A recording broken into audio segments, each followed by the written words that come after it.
Isipin nyo, natutulog siya sa sahig ng maliit na apartment sa Sydney, Australia, halos walang pera, at malayo sa pamilya.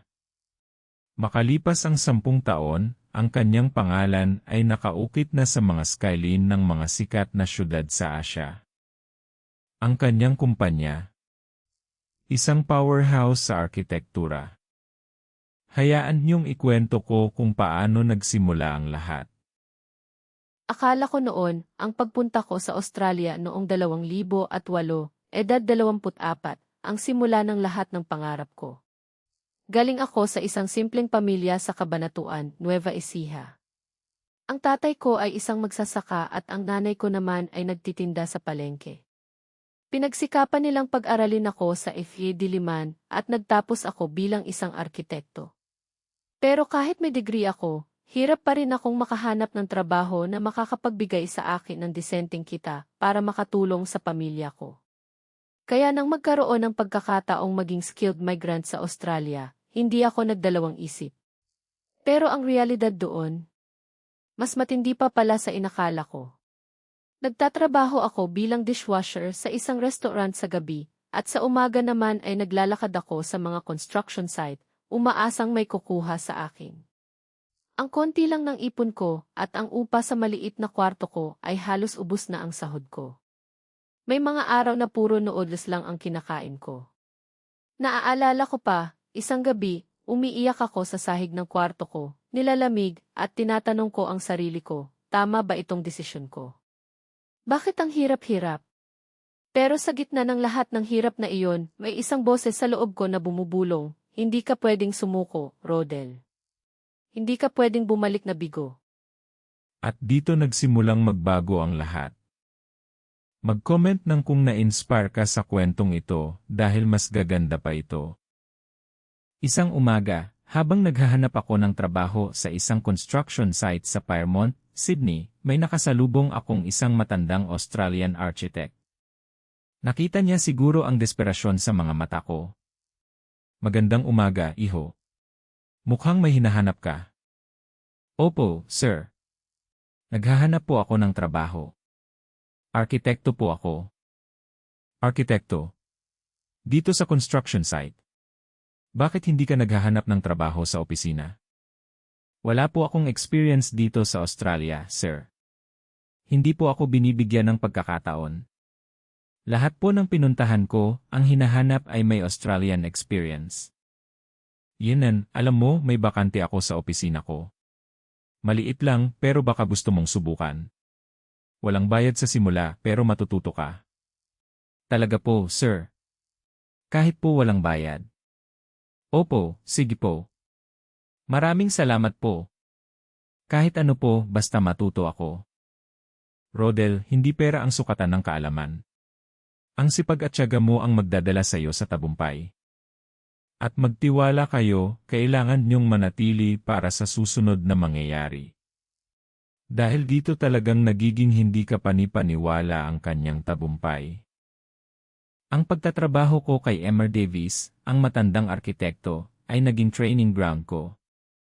Kahit unpaid internship lang, binigay ko ang lahat. Nag-aaral ako ng gabi para sa accreditation ko dito sa Australia. Nagtatrabaho ako sa araw. Minsan, nakakatulog na ako sa desk ko. Pero sulit ang lahat ng pagod. Nakuha ko ang lisensya ko pagkatapos ng 2 taon. Doon na nagsimulang magbago ang lahat. Binigyan ako ni Emer Davis ng mas malaking responsibilidad. Unti-unti nakapag-ipon ako. Nakapagpadala na rin ako ng pera sa pamilya ko sa Pilipinas. At pagkatapos ng 5 taon, nagretiro si Emer Davis. Ang sabi niya sa akin, Rodel, panahon na para ikaw naman ang magpatakbo. Hindi ko na kailangan ng kumpanya, pero gusto kong makita kung paano mo ito palalagin. Ibinigay niya sa akin ang kanyang kumpanya, ang Davis Architecture, sa napakababang halaga, at binigyan ako ng mahabang panahon para bayaran. Hindi ko malilimutan ang tiwala niya sa akin. Doon na ako naglakas loob. Binago ko ang pangalan ng kumpanya, ginawa kong i-Ascend Architects, simbolo ng pag-akyat mula sa hirap. Noong ibinalita ko sa pamilya ko ang nangyari, halos hindi sila makapaniwala. Talaga, anak? Ikaw na ang may-ari ng kumpanya? Diyos ko, salamat. Opo, inay. Pero malaki pa po ang babayaran ko. Hindi pa po ako pwedeng maging kampante. Anak, ipinagmamalaki ka namin ng nanay mo. Alam naming kakayanin mo yan. Mula pa lang noon, nakita na namin ang sipag at talino mo. Maraming salamat po, itay, inay. Para po sa inyo at sa kinabukasan ng pamilya natin ang lahat ng ito. Ito ang simula ng pagtupad sa mga pangarap natin. Sa loob ng sumunod na 5 taon, ginawa kong misyon ang pagpapalago ng Ascend Architects. Kumuha ako ng mga Pinoy na arkitekto dito sa Australia, binigyan ko sila ng pagkakataong hindi ko nakuha noong simula. Nagpakita kami ng galing sa mga design competition. Unti-unti, nakilala ang Ascend Architects hindi lang sa Australia, kundi pati na rin sa buong Asia. Nakakuha kami ng mga proyekto sa Singapore, Malaysia, at ngayon, may malaking proyekto na kami sa Bonifacio Global City sa Pilipinas, isang high-rise condominium. Ang pakiramdam na makapag-ambag sa skyline ng sarili kong bansa, at makapagbigay ng trabaho sa kapwa ko Pilipino, ay walang katumbas. Hindi ko makakalimutan ang mga araw na natutulog ako sa sahig, nagugutom, at halos sumuko. Ngayon, may sarili na akong bahay dito sa Sydney, nakapagpatayo ako ng magandang bahay para sa mga magulang ko sa Kabanatuan, at nakapagpaaral ako ng mga pamangkin.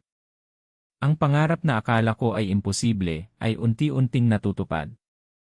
Ang kwento ni Rodel ay isang patunay na ang pangarap, sipag, at tiyaga ay walang hangganan.